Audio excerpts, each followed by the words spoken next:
inicial, ¿verdad?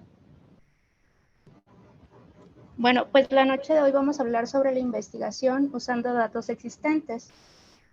El uso de datos existentes se usa para investigar preguntas distintas de las principales para las que se reunieron originalmente los datos.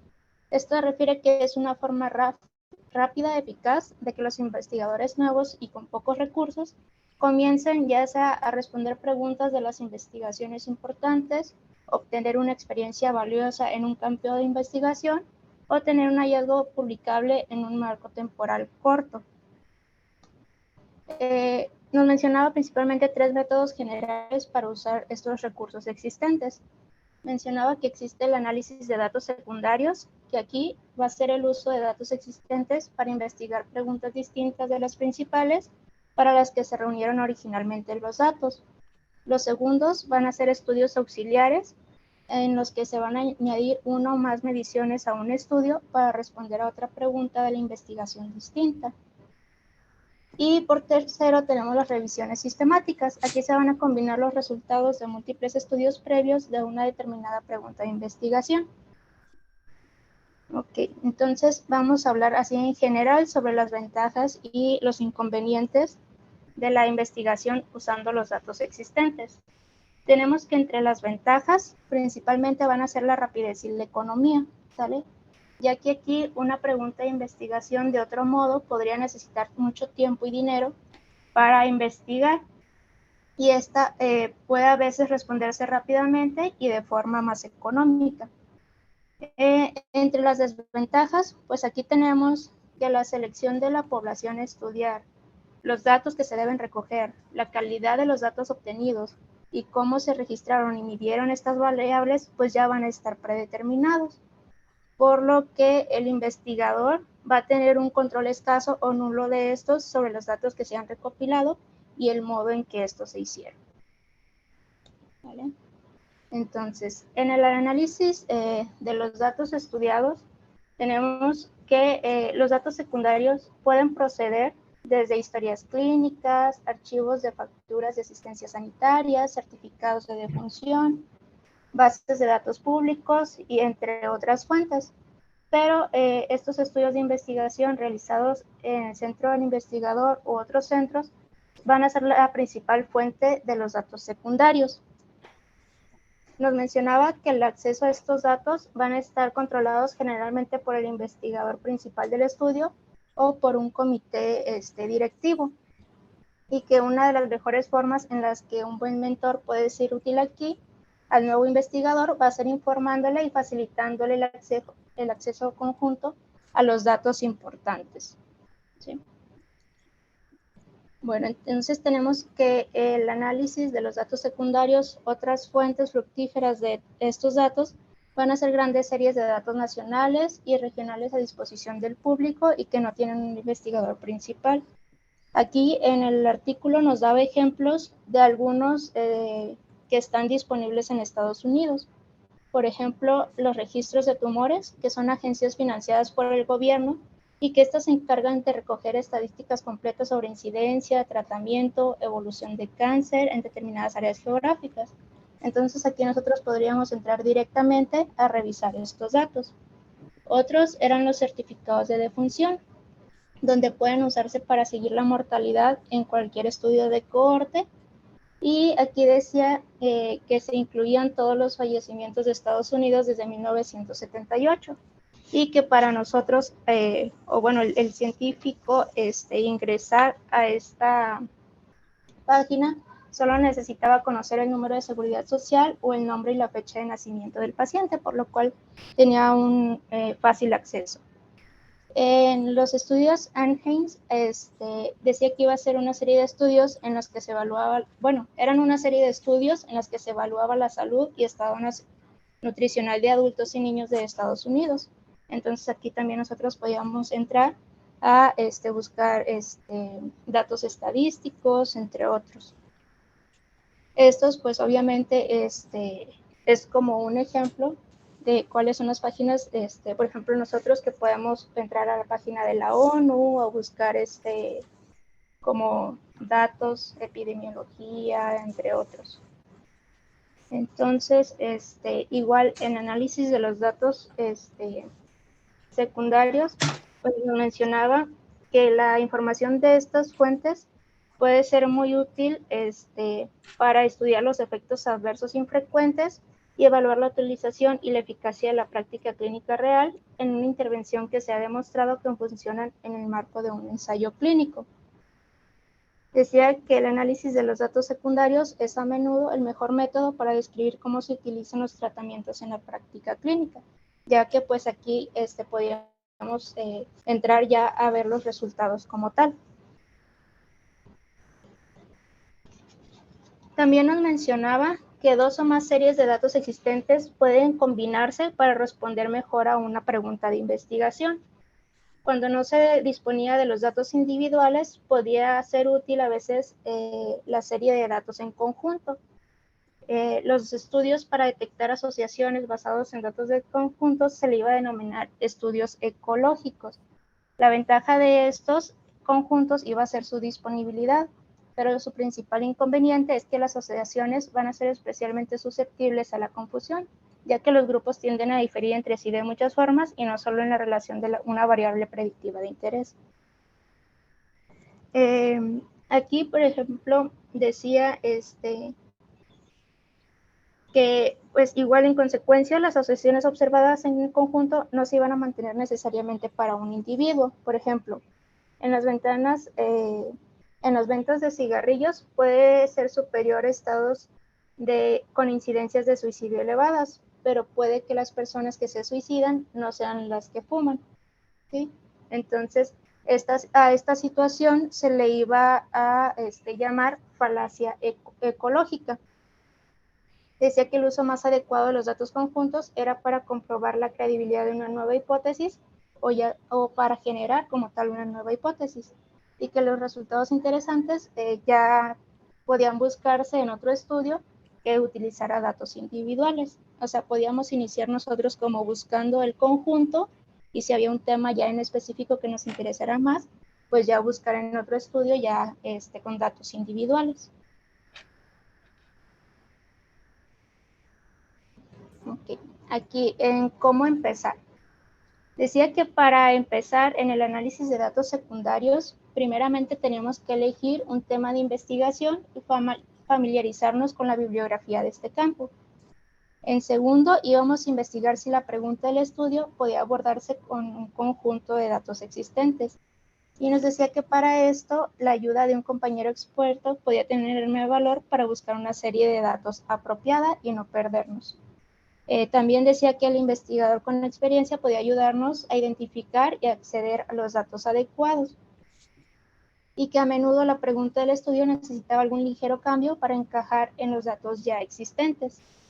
Y como tercero, pues decía que de las partes también más importantes era lograr la autorización para usar estos datos ya existentes.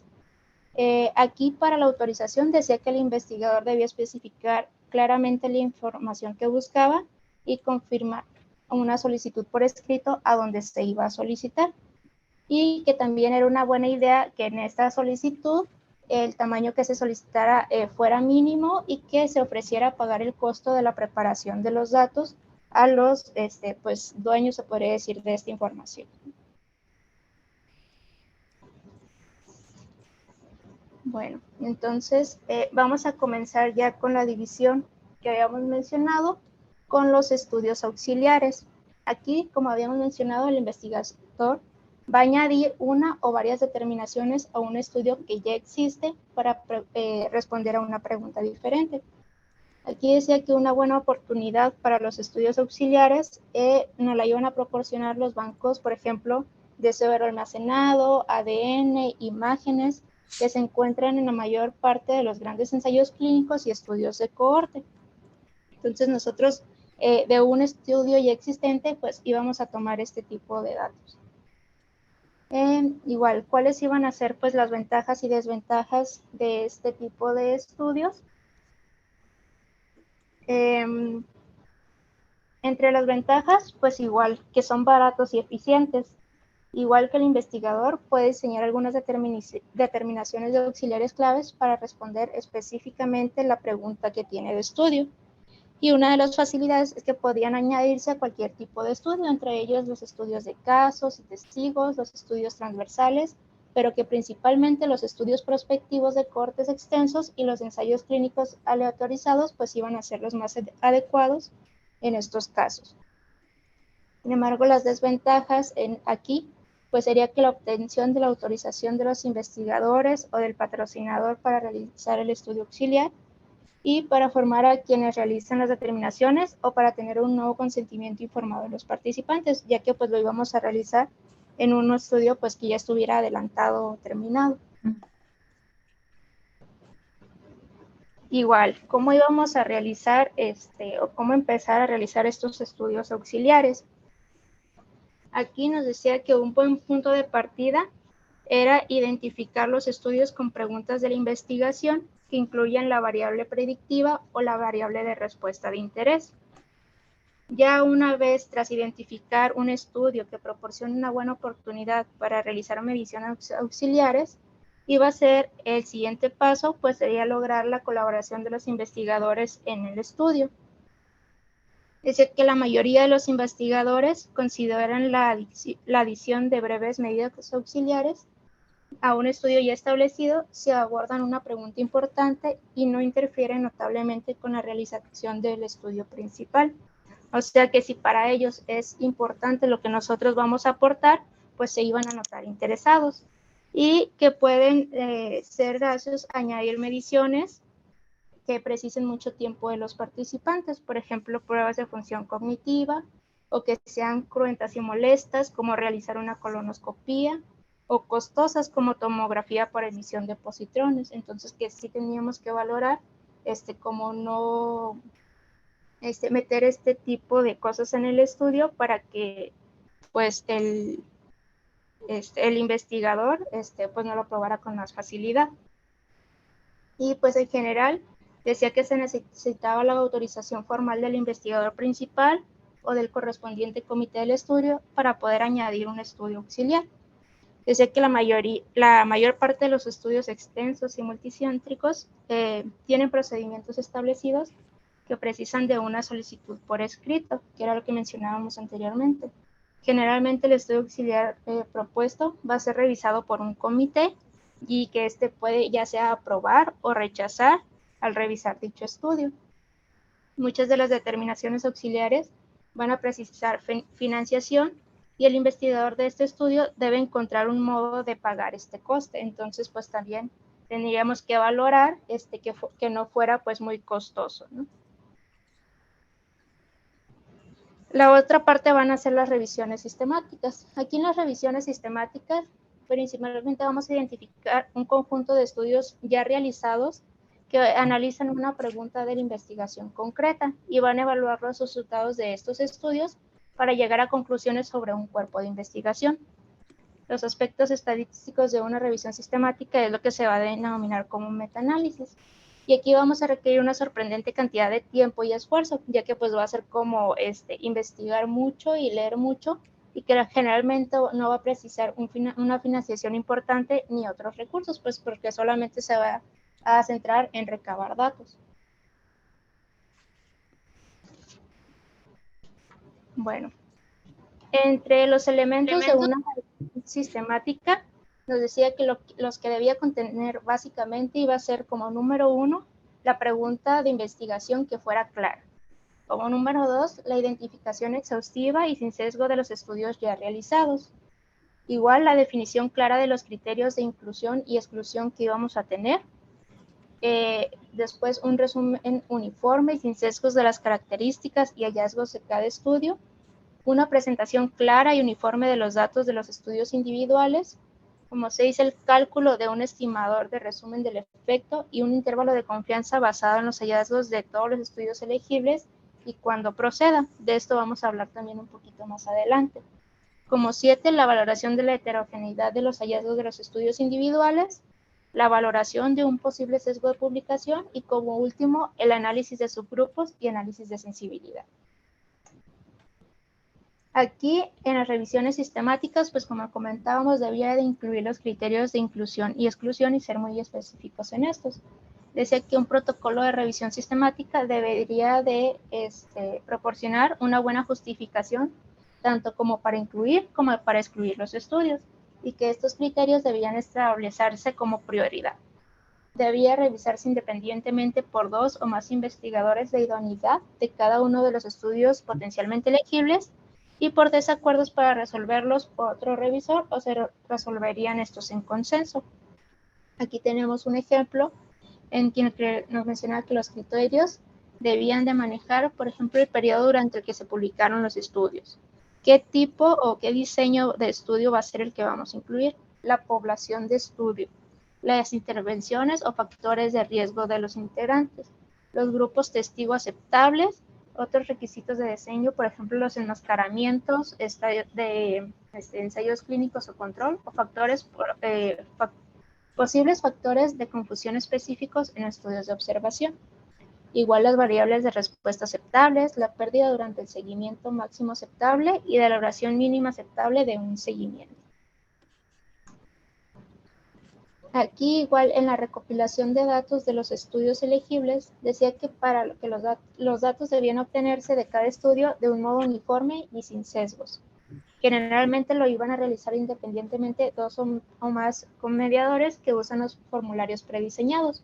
Aquí en la imagen nos muestra lo que sería como un formulario prediseñado que son parecidos a los que usan, en los que como número 1 iban a mencionar los criterios de elegibilidad, que decía en qué medida el estudio cumple los criterios de elegibilidad establecidos. Sería el primer cuestionamiento que deberíamos hacernos.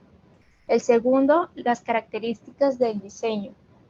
El diseño del estudio, cuáles son los grupos testigos, si hay enmascaramiento, qué tipo de enmascaramiento y el control de factores de confusión, entre otros. Las características y números de los participantes en cada uno de los grupos de estudio, como datos demográficos, gravedad de la enfermedad, la intervención en los ensayos o los factores de riesgo en los estudios de observación, ya sea tanto para las intervenciones como para los estudios de observación, y los criterios de valoración principal, ya sean criterios de valoración secundarios y criterios de valoración en subgrupos ya preestablecidos. Y como último, el elemento para permitir la evaluación de calidad de los estudios incluidos. Tales serían como de las bases que debíamos usar nosotros para la recopilación de los estudios, de los datos en los estudios científicos. En el caso de las revisiones sistemáticas, nos decía que había un modo ya preestablecido de la presentación de los hallazgos que nosotros encontráramos. Aquí debían incluir 3 tipos de información. En primer lugar, decía que las características importantes de cada estudio incluido en esta revisión sistemática se deberían de presentar en tablas. ¿Y qué debían incluir? Pues deberían incluir las características de la población en estudio, el tamaño de la muestra, la cantidad o incidencia de variables de respuesta, la duración del seguimiento y métodos usados en el estudio, como mínimo. En segundo lugar, la revisión va a ofrecer los hallazgos analíticos de los estudios individuales, ya sea riesgo relativo, razón de posibilidades, diferencia de riesgo, intervalos de confianza o valores de P.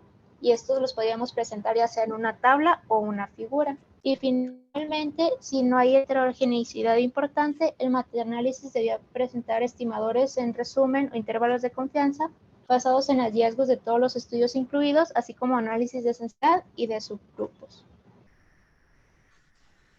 Ok, entonces, ¿vamos bien hasta ahí?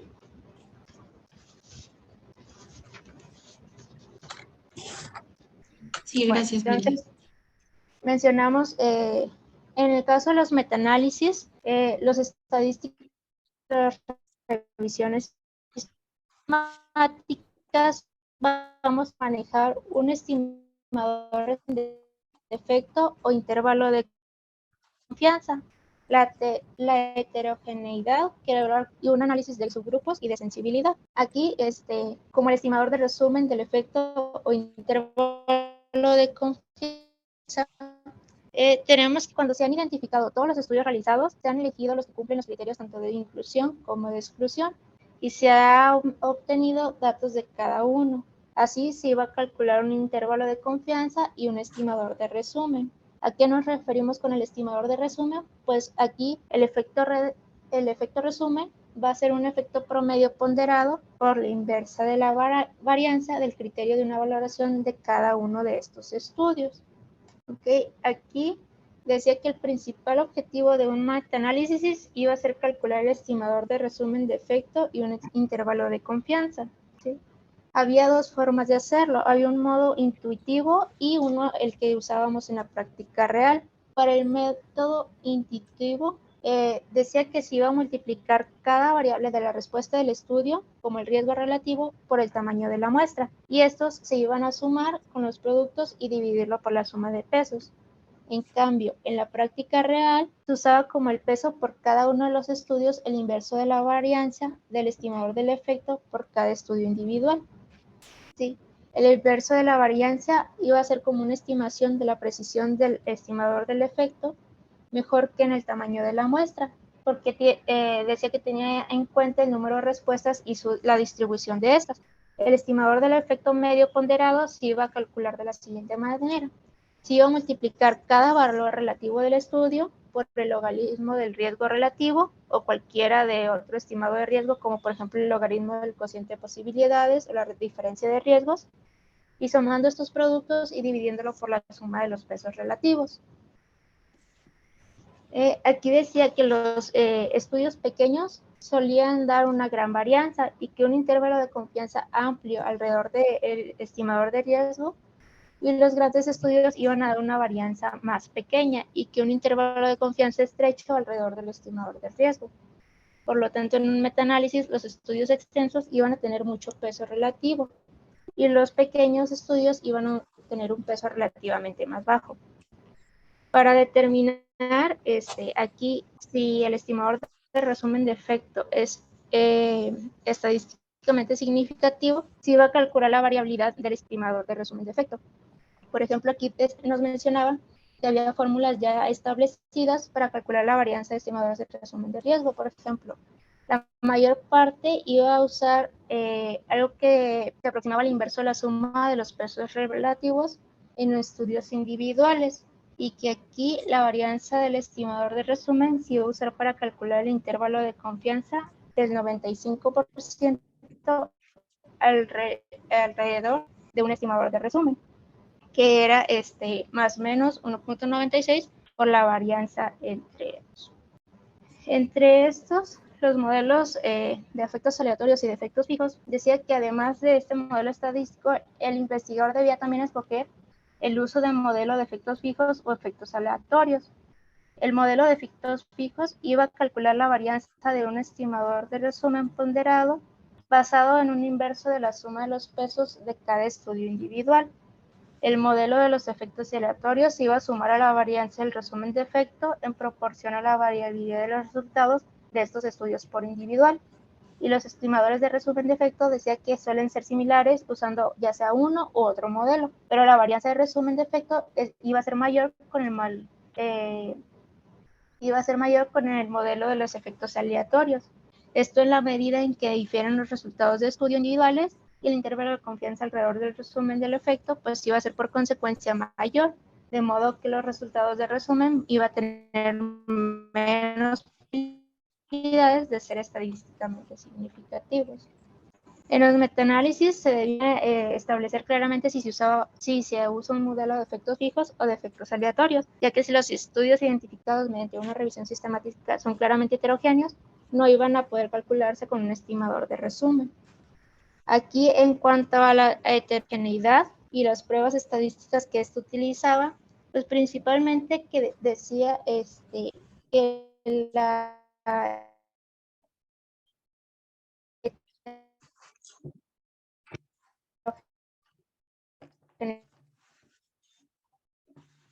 heterogeneidad en sí iba a ser la variabilidad de los estudios individuales en los que se iba a denominar pues como tal la heterogeneidad. En el estudio iban a ser homogéneos, no heterogéneos. Los ensayos individuales son los mismos y se usan para una hipótesis como tal. Aquí decía que solía utilizarse la prueba de la X a las 2, y si los datos apoyan la hipótesis nula, el valor de P iba a ser mayor o igual a 0.10 y que el investigador iba a aceptar que los estudios iban a ser homogéneos. heterogéneos. En cambio, si los datos no apoyan la hipótesis, el valor iba a ser con una P menor a 10 y se iba a rechazar la hipótesis nula y iba a suponer que los hallazgos del estudio pues eran heterogéneos.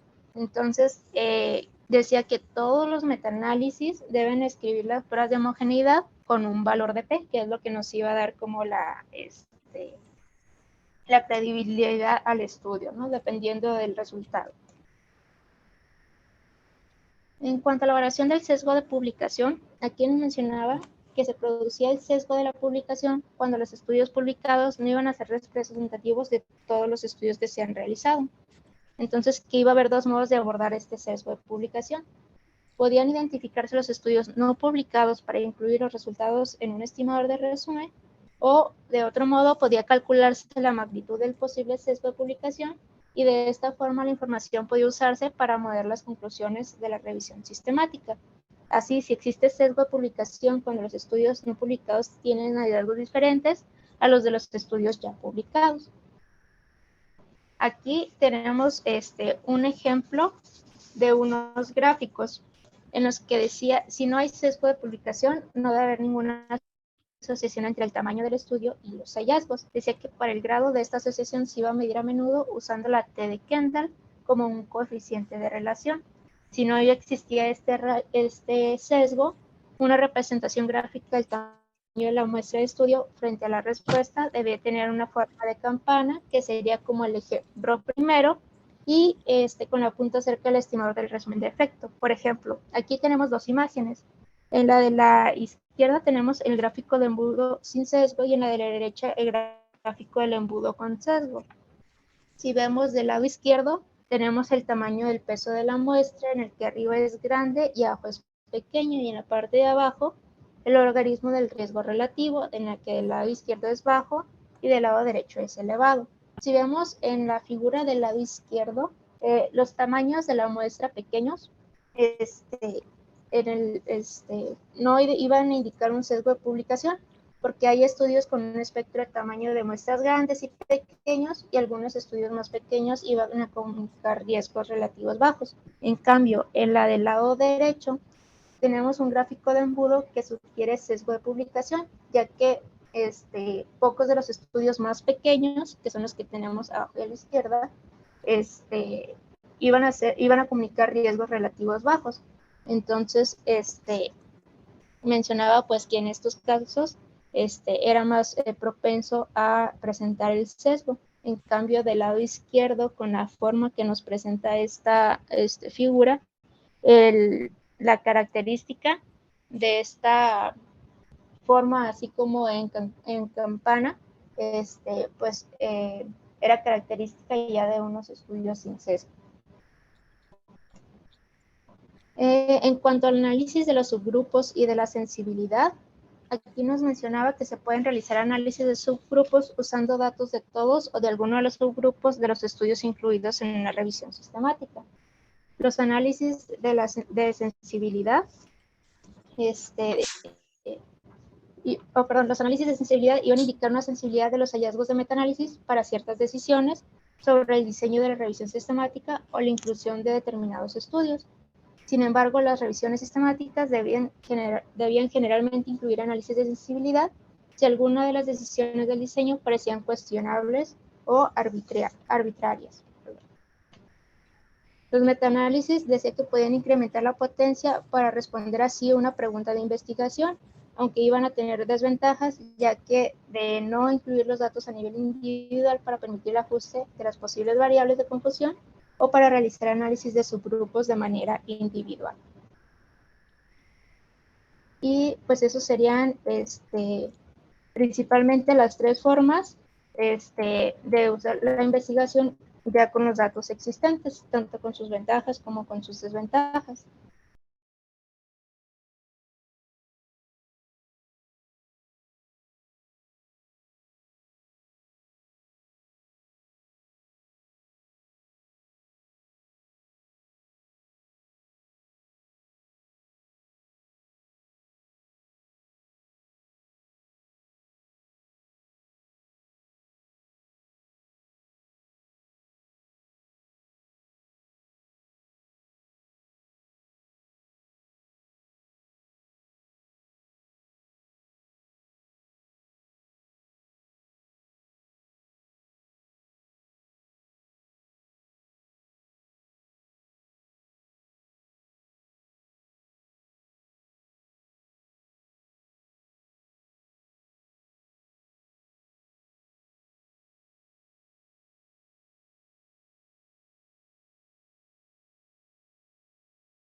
ahí se ve la